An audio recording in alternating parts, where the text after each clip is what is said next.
a ver si existe el purgatorio o no existe el purgatorio. Entonces su señor,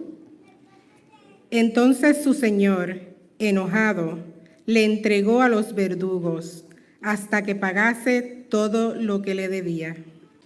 Así también mi Padre Celestial hará con vosotros si no perdonáis de todo corazón. ¿lo hará Dios o no lo hará con nosotros? Sí hay el purgatorio. Mis amados amigos y hermanos, Dios les bendiga. Tenemos aquí al cura Toro exponiendo la falsa doctrina del purgatorio.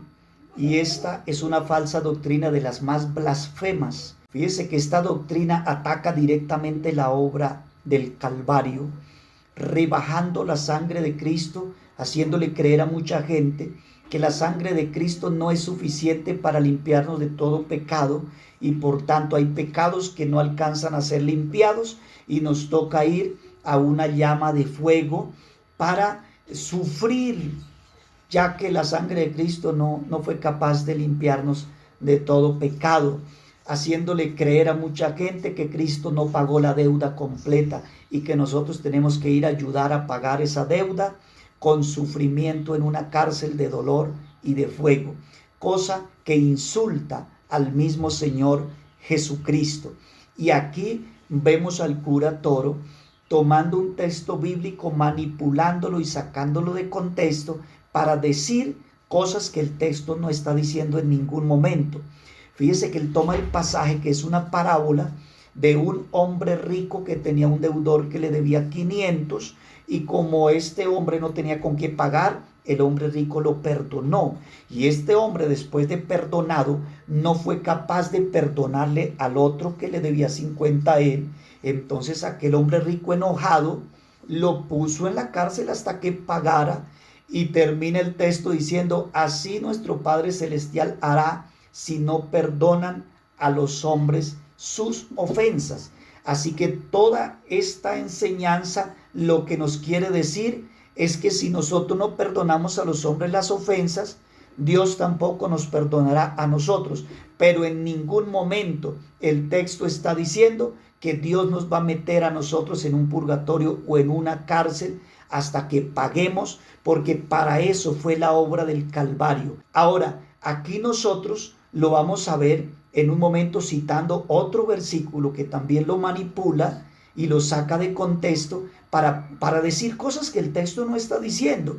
Y es Mateo 5:25, donde dice: ponte de acuerdo con tu adversario entre tanto que están en el camino, antes de que el adversario te entregue al juez y el juez al alguacil, y si has echado a la cárcel, de cierto digo que no saldrá de allí hasta que hayas pagado el último cuadrante. El Señor tomando un caso de la vida cotidiana en Israel, donde todos los días habían pleitos entre personas y se iban al juzgado, se iban al juez, y por el camino no aprovechaban a ponerse de acuerdo, a reconciliarse. Entonces cuando llegaban al juez, el juez lo entregaba al alguacil y el alguacil lo metía a la cárcel a que pagara. Así que el Señor está tomando casos de la vida cotidiana, de la vida real, para demostrar las consecuencias que puede sufrir una persona por falta de la reconciliación. Por eso el contexto viene diciendo: si traes tu ofrenda de altar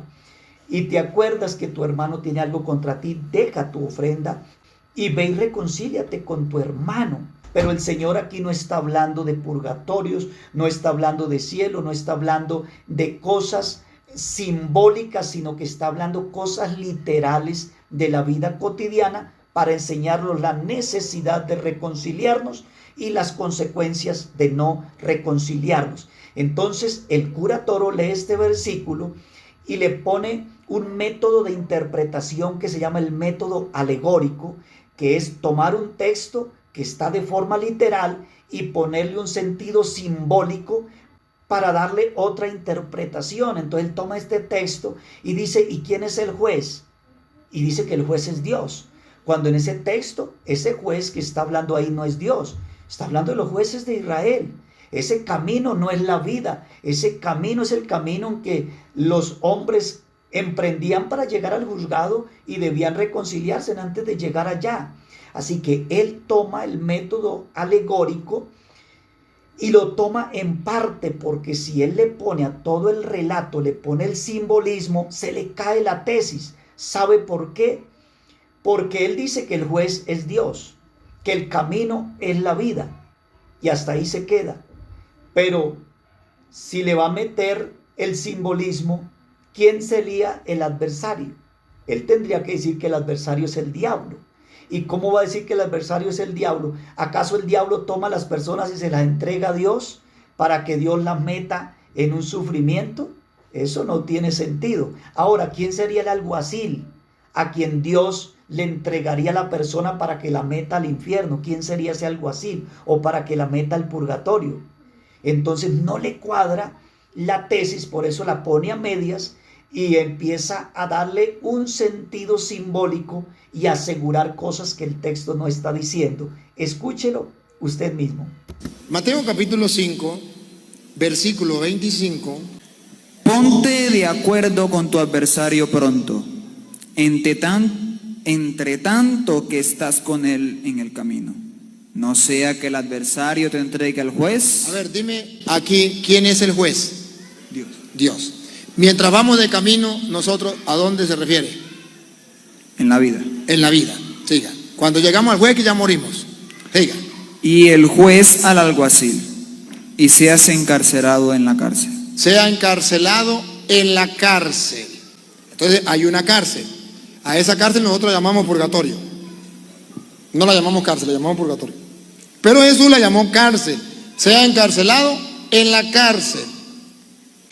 De cierto te digo que no saldrás de allí hasta que pagues el último cuadrante. Pregunto, ¿algún día saldrá de esa cárcel?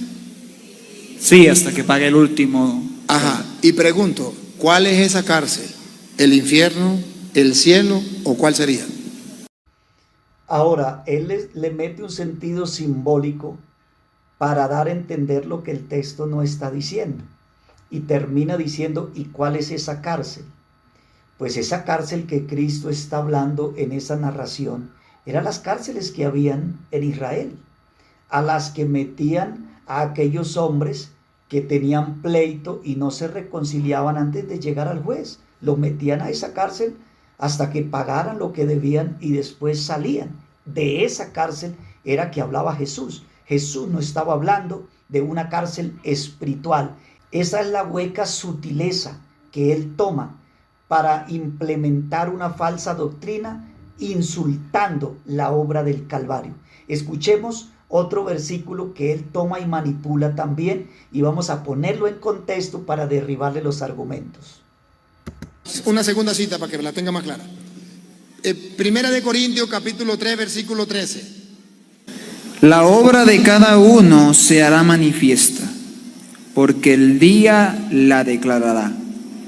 Pues por el fuego será revelada, y la obra de cada uno, cual sea, el fuego la probará. Siga. Si perdiere la obra de alguno que sobreedificó, recibirá recompensa. Siga. Si la obra de alguno se quemare, él sufrirá pérdida. Si bien él mismo será salvo, ¿Sí será salvo o no será salvo? Sí será salvo. Siga. aunque así como por el fuego. Aunque así como por el fuego. Sí se salvará, pero tiene que pasar por el fuego. A eso lo llamamos purgatorio. Entonces, después del purgatorio hay una salvación. Entonces ahí está la doctrina de la Iglesia Católica sobre el purgatorio. Aquí lo tenemos manipulando y sacando de contexto otro versículo, también aplicándole el mismo método alegórico, simbólico, sacando de contexto lo que el apóstol Pablo está enseñando a los corintios. Así que cuando la Biblia dice que la obra de cada uno, el fuego la probará, en ningún momento está hablando del fuego de las llamas de un purgatorio. Eso se lo está imaginando él. Si usted lee el contexto bíblico, está hablando del fuego de la prueba. Por eso el apóstol Pedro dijo, no os extrañéis del fuego de prueba que os ha sobrevenido, como si alguna cosa extraña os aconteciese. Así que en la Biblia el fuego en este contexto significa la prueba para el cristiano. A esto es que el Señor Jesucristo también le llama el bautismo de fuego. Juan el Bautista dijo: yo a la verdad os he bautizado en agua, pero el que viene tras de mí os bautizará con Espíritu Santo y fuego. Así que bautizar significa sumergir en el agua, cuando es bautismo en agua. Cuando es bautismo en fuego significa poner a la persona bajo la prueba, bajo el fuego de prueba, y ahí es donde se prueban las obras del cristiano. Así que cuando el cristiano realmente resiste el fuego de la prueba, entonces recibirá recompensa, dice el versículo. Santiago también dice: bienaventurado el varón que soporta la tentación, porque habiendo resistido la prueba, recibirá la corona de vida que el Señor tiene preparada para los que le aman. Así que lo que el apóstol Pablo le está enseñando a los corintios es que el trabajo que el cristiano haga para Dios, el servicio que el cristiano haga para Dios, será recompensado en el cielo cuando entremos al tribunal de Cristo. Allá habrán coronas, galardones y recompensas. Fíjese que Primera de Corintios capítulo 15 versículo 58 termina diciendo el apóstol Pablo: así que, hermanos amados, estad firmes y constantes, sirviendo al Señor siempre, sabiendo que vuestro trabajo en el Señor no es en vano. Por eso dice: si permaneciere la obra del que sobreedificó, recibirá recompensa. Pero si la obra de alguno se quemare, entonces sufrirá pérdida, aunque él mismo será salvo como por fuego. Si el trabajo que hacemos para Dios lo hacemos con amor y con entrega, recibiremos recompensas, galardones y coronas. Si hacemos un trabajo de mala calidad y si en este mundo, estando salvado, no le sirvió a Dios como debiera servirle, eso va a ser probado por el fuego delante de Dios. Y si esa obra se quema, entonces la persona no va a recibir recompensas de Dios. Pues vamos a ser salvos por la obra de Cristo, pero por la obra de nosotros no vamos a recibir recompensa. Por tanto, querido amigo, recuerda que la sangre de Cristo nos limpia de todo pecado. Si tú vienes a Cristo, en Él serás salvo, en Él serás lavado y limpiado, y nunca tendrás que pensar en sufrir para completar una salvación que Cristo ya hizo en el Calvario y la entregó completica para los que crean en Él. Reflexiona en estas cosas y que Dios te bendiga mucho.